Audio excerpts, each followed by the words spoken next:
안녕하세요. 우리 와부중학교 친구들 반갑습니다. 여러분과 함께 즐거운 시간 함께 했는데 너무 좋았었거든요.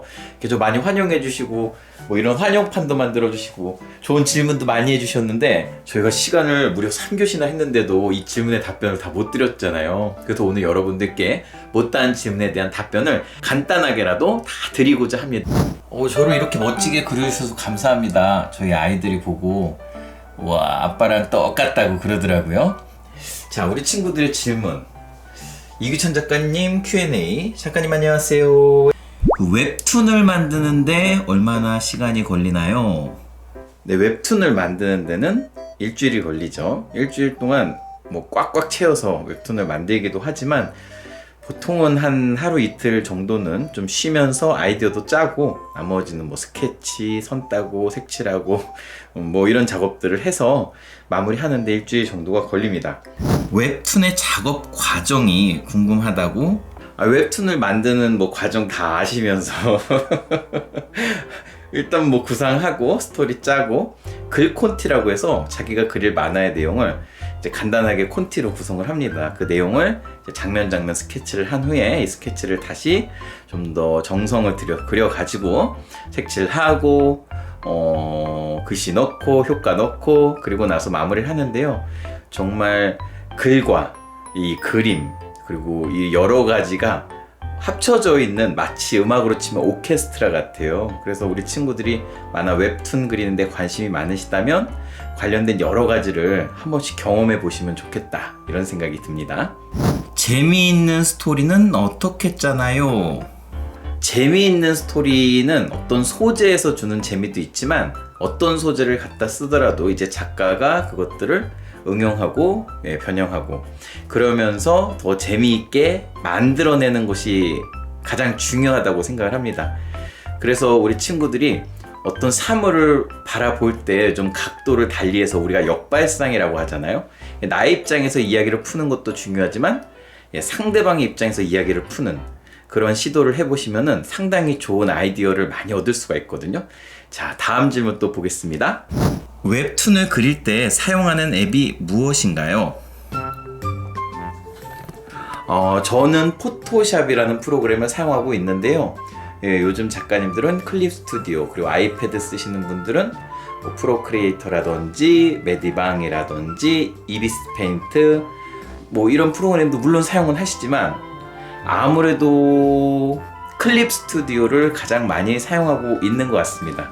무료 프로그램들 활용하셔서 하셔도 얼마든지 괜찮습니다. 이후에 이제 유료 프로그램으로 교체하셔도 거의 뭐 사용하는 방식이나 이런 것들이 비슷하기 때문에 한번 다양한 프로그램을 사용해 보세요. 스토리나 컷 구상은 어떻게 하나요?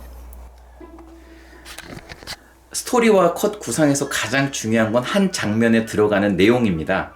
그래서 아까 글 콘티 말씀드렸죠?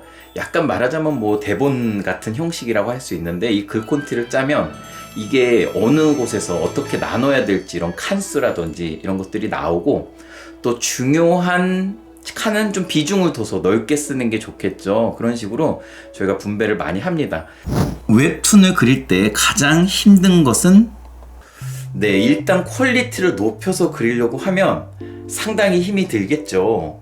퀄리티가 높을수록 시간이 많이 걸릴 테고 시간이 많이 걸리면 이 작업의 강도가 세지니까요. 그래서 작업 전체 퀄리티를 높이시는 것보다는 전체적으로는 할 수 있는 역량에 비해 퀄리티를 낮추되 대신에 특정한 어떤 장면에서는 퀄리티를 굉장히 높이거나 또 낮추는 이런 방법을 활용하시면 상당히 좋습니다. 그래서 무조건 매 칸마다 다 잘 그리면 사람들이 좋아할 것 같지만 지루해하고 또 좋은 장면이 나왔을 때도 별로 반응을 안 보이거든요. 그래서 조금 내가 할 수 있는 범위보단 퀄리티를 낮추는 방향에서 하시면 좋을 것 같습니다. 카카오툰을 연재하게 된 계기가 뭐냐고요? 제 카카오툰은 처음에 친구들한테 이렇게 문자나 이런 거로 보내기 시작을 했습니다. 그런데 사람들이 좋아하지 않더라고요.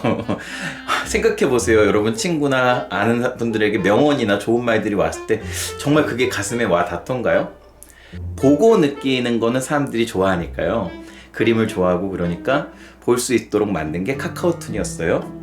그래서 카카오툰을 만들어지게 된 계기는 뭔가 제가 살면서 느꼈던 좋은 구절이나 어떤 이런 부분들 다른 사람들과 공유하고 싶어서 시작이 됐는데 오늘날은 이게 이제 정말 체계화됐죠. 예, 굉장히 이제 오래 하면서 나름의 그 모습과 색깔을 이제 갖추었습니다. 그래서 어떤 하나를 꾸준히 좀 해보는 거 되게 추천해드리고 싶고요. 프레임을 나누는 방법과 이야기 표현법은 어떻게 해야 하나요? 상당히 전문적인 질문인데요. 프레임을 나눈다. 그러니까 장면을 나누는 말씀을 하시는 것 같아요. 장면을 나눌 때 가장 중요한 건요.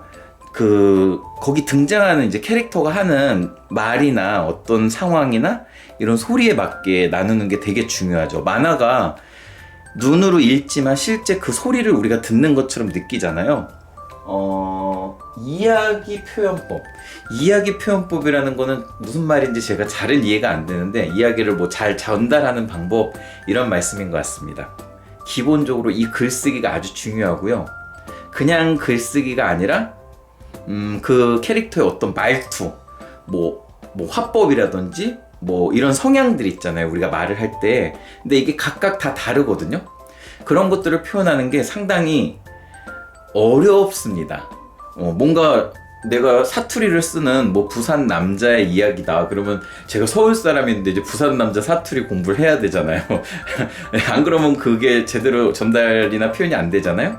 그래서 만화 그리시면서 각 캐릭터에 어울리는 것들을 뭐 머릿속이나 아니면 내 입으로 직접 대사도 읊어보면서 그리시면 되게 좋을 것 같습니다.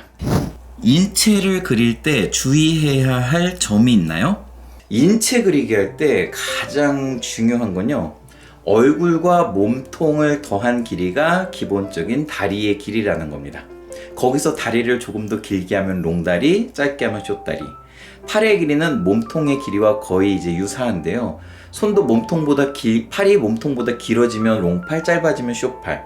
그러니까 인체 그릴 때 가장 중요한 건 자연스러운 인체를 얻는 부분도 있지만 내가 그 인체를 조금 조정해가지고 롱다리, 숏다리, 뭐 롱팔, 숏팔, 뭐 좀 더 날씬한 체형과 좀 뭐 포동포동한 체형 이런 식으로 조절을 할 수 있는 능력을 갖는 게 중요합니다. 또 책들 가운데서는 인체 그리기에 도움을 줄 수 있는 여러 가지 드로잉이나 스케치 이런 관련 책들이 있거든요. 그런 책들을 보고 뭐 하나씩 틈날 때 따라 그리시면 다양한 인체를 우리가 공부할 수가 있거든요. 웹툰을 연재하기까지 그림 공부는 어떤 식으로 했나요? 라고 했는데 여기서 제가 드리고 싶은 말은요. 내가 연재를 하기 전에 공부를 끝내야 된다 이런 생각을 갖고 계신 것 같습니다. 그러니까 내가 어느 정도 준비가 됐을 때 얘를 연재한다. 근데 있잖아요. 연재를 하기 전에 준비가 끝나도 연재를 하면 준비해야 될 게 또 많이 생겨나죠. 내가 예상을 다 할 수 없기 때문에. 그래서 제가 추천드리고 싶은 거는 연재를 하면서 필요한 것들을 같이 하는 거죠.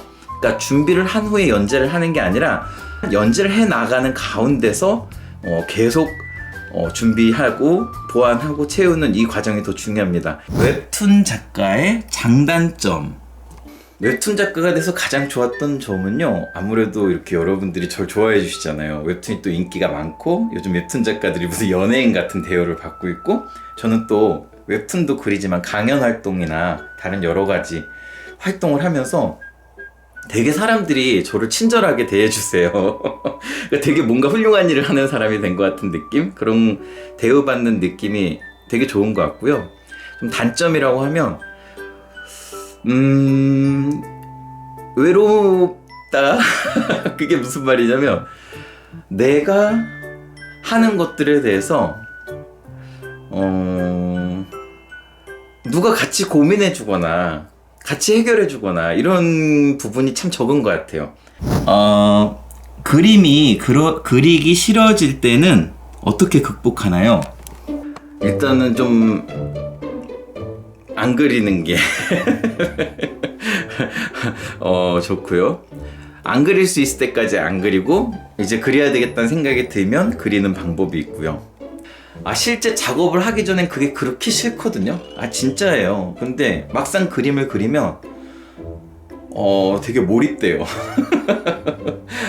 그럴 때 무슨 생각하냐면 천직이구나. 나는 그림 그리면서 살아야 되는 사람이구나 그 생각합니다. 근데 진짜 시작하기 전에는 준비하거나 아니면 이제 그리려고 할 때 이때는 너무 하기 싫어요. 너무 하기 싫어서 막 몸을 비비꼬고 진짜 장난 아니거든요. 웹툰을 그리게 된 계기. 저는 웹툰을 그리려고 했던 게 아니라 만화 작가가 되려고 했던 거였고, 시대가 변하면서 요즘은 만화책보다는 인터넷으로 다 보잖아요. 그래서 시대가 변하게 되면서 웹툰 작가가 돼버린 거죠. 제가 원해서 된 게 아니라 그냥 인터넷에 올리다 보니까. 그렇다고 제가 또 뭐 네이버와 다음 카카오 뭐 이런 데를 대표하는 유명 웹툰 작가는 또 아닌데도 오랫동안 꾸준히 하니까 알아봐 주시는 분들이 생기더라고요. 영향력이라는 게 생기더라고요. 제가 우리 친구들한테 제일 해주고 싶은 얘기가 그거거든요. 항상 최고가 되려고 하시는데 최고가 되는 건 좋은 일이에요. 그런데 못 됐을 때 본인에 대해서 한탄을 하지 말라는 거예요. 최고가 되지 않더라도 얼마든지 이 일을 즐겁게 즐기면서 할 수가 있거든요. 세상에 최고만 필요하면 우리 같은 사람들은 다 죽어야 돼요. 우리 같은 사람들이 더 행복하게 사는지도 몰라요. 웹툰 작가가 왜 되고 싶었나요? 라고 했는데, 저가 웹툰 작가가 되고 싶었던 이유는요, 다른 사람을 즐겁게 해주고 싶었어요. 그리고 그냥 즐겁게만 해주는 게 아니라 좀 좋은 피드백을 받고 싶었고, 제가 그린 그림을 통해서 사람들에게 뭔가 웃음과 감동 뭐 이런 것들을 전해주고 싶어서. 스토리를 짤 때 인물 설정을 어떻게 하나요? 라고 하는데, 저는 가족에 관한 이야기를 그리기 때문에 가족 간의 어떤 뭐 복수, 증오 그런 사건들은 없습니다. 그냥 가족들 간에 일어날 수 있는 오해, 뭐 사랑, 뭐 그런 것들이죠. 약간의 가족 내 작은 사건들. 근데 만화 속에서는요, 특히나 요즘은요, 굉장히 극단적인 관계들을 많이 설정하고 있고, 극단적임에도 불구하고 굉장히 외적으로는 큰 문제가 없어 보이는 그런 관계, 그러니까 표면과 내면이 다른 관계, 겉과 속이 다른 그런 관계를 많이 형성하고 있습니다. 요즘 겉으로 착해 보이지만 나쁜 짓 하거나 되게 나빠 보이는데 착한 짓 하는 캐릭터도 많고, 그러니까 외모와 성격이 일치하지 않는 것처럼 이 캐릭터 간의 관계들이 정말 옛날 같지 않아요. 그러니까 옛날엔 무조건 희망적이고 좋고 서로 뭐 위민하는 관계라고 했다면 요즘은 전혀 예상치 못한 구도로 많이 가거든요. 그러니까 전통적인 문학이 갖고 있던 어떤 그런 것들을 좀 벗어나서 좀 더 다양하고 복잡해지고 새롭고 자극적인 관계들이 많이 생겨난 것 같습니다. 마지막 질문 있네요. 일을 하면서 보람찰 때는 언제세요? 이렇게 만날 때 제가 어쨌든 그림을 그리고 있고 이렇게 나름 열심히 해와서 이렇게 여러분과 좋은 만남을 하게 해주시고 있잖아요. 정말 처음에는 저도 잘 못했어요. 사람을 만난다는 것도 인연도 중요하고 잘 맞는 거 이런 거 중요한데 성격도 중요한데 제일 중요한 건 이것도 연습이 필요하더라고요.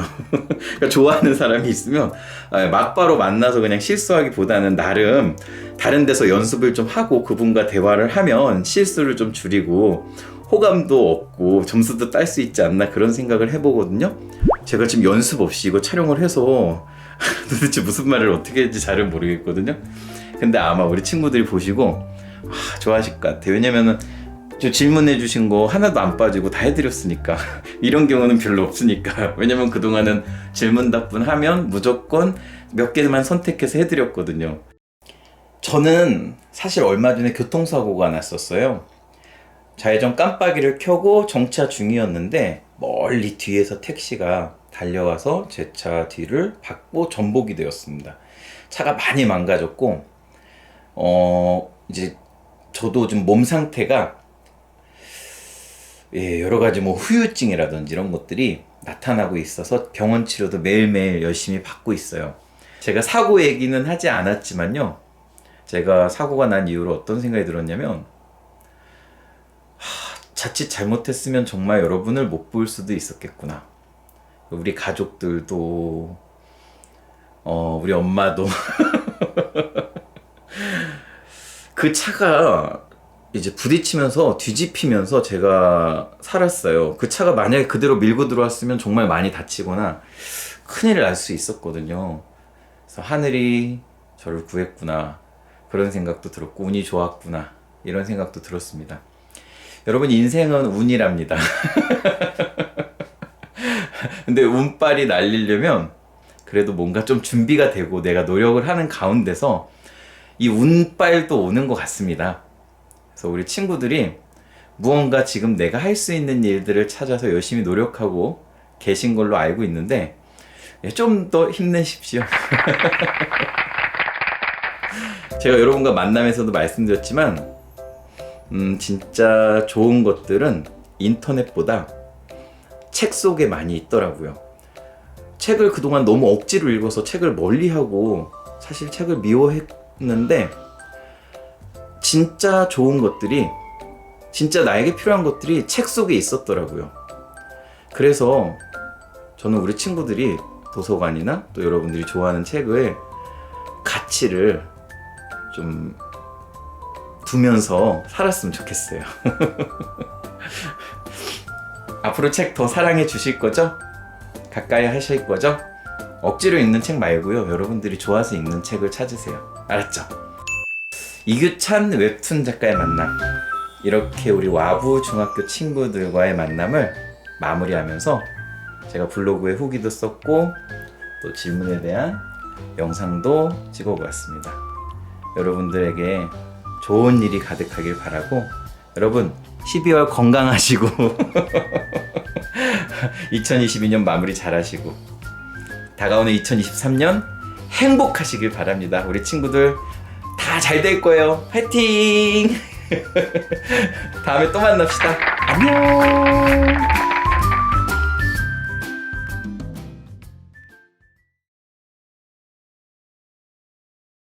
잃어버린 조각을 찾아서 길을 떠났습니다. 떼굴떼굴 굴러가며 노래를 불렀어요. 오, 잃어버린 조각을 찾으러 가네 랄랄라. 때때로 뜨거운 햇살에 지치다가도 시원한 소나기로 더위를 씻고요. 어떤 때는 내리는 눈으로 꽁꽁 얼고 다시 따사로운 햇살이 몸을 녹여주기도 했어요. 잃어버린 한 조각 때문에 동그라미는 떼굴떼굴 빨리 구를 수가 없었어요. 그래서 벌레를 만나면 멈춰서 이야기도 하고 꽃향기도 맡았습니다. 때로는 딱정벌레를 지나치기도 했고요. 그러면 딱정벌레가 다시 그를 앞서가기도 했고요. 너무도 행복한 나날이었어요. 바다를 건너며 잃어버린 나의 조각을 찾으러 가네 룰루랄라. 갈대 무성한 습지를 따라 밀림도 지나고요. 가파른 산길을 올라갔다가 떼굴떼굴 산을 내려오기도 했고요. 드디어 어느 날 동그라미가 마침내 찾았네 노래를 합니다. 근데 그 조각이 말하길 저는요 당신 거 아니에요. 괜히 귀찮게 해서 미안합니다. 동그라미는 슬프게 말하고 떼굴떼굴 굴러 다시 길을 갔어요. 또 다른 조각을 만났는데요. 그건 너무 작았고요. 어떤 조각은 너무 크고 어떤 건 너무 뾰족하고 어떤 건 모가져서 맞질 않았어요. 어느 날 진짜 잘 맞을 것 같은 걸 만났는데 딱 맞지 않다 보니까 언덕을 오르다 또 잃어버렸습니다. 어떤 것은 꽉 맞아서 부서진 것도 있었어요. 와장창 쨍그랑. 동그라미는 계속 떼굴떼굴 굴러갔습니다. 그러다 어느 날 정말 꼭 맞는 한 조각을 만나게 됐어요. 점점점. 와, 딱 맞네. 그쵸? 딱 맞아. 맞는다. 정말 꼭 맞는다. 드디어 잃어버린 조각을 찾았다. 조각을 찾은 동그라미는 떼굴떼굴 굴렀어요. 아니, 이제 모양이 완전해져서 더 빨리 구를 수 있었습니다. 그런데 너무 빨리 구르게 되자 동그라미는 멈춰서 벌레와 이야기할 수도 없었고요. 꽃향기를 맡을 수도, 그리고 나비와 함께 놀 수도 없었습니다. 그러나 노래를, 아주 행복한 노래는 부를 수 있을 것 같았죠? 동그라미는 노래를 부르려고 했어요. 마침내 그런데 완전한 동그라미는 더 이상 노래를 할 수가 없었습니다. 입을 움직일 수가 없었거든요. 그래, 동그라미는 생각했어요. 이런 거구나. 아, 바로 이런 거구나. 동그라미는 굴러가다가 멈췄습니다. 그리고 찾았던 조각을 가만히 내려놨어요. 다시 천천히 굴러갔습니다. 다시 조각을 잃어버린 동그라미는 그러나 즐겁게 노래 부르며 굴러갔어요. 떼굴떼굴. 나의 잃어버린 조각을 찾으러 가네. 랄랄라. 나는 떠나네. 잃어버린 조각 찾으러. 동그라미. 잘했어. 굿잡. 이제 나비랑 놀 수도 있고 마음껏 여행할 수 있게 됐네요. 우리 동그라미. 여러분, 한평생 고생한 우리 동그라미께 박수 한번 보내주세요.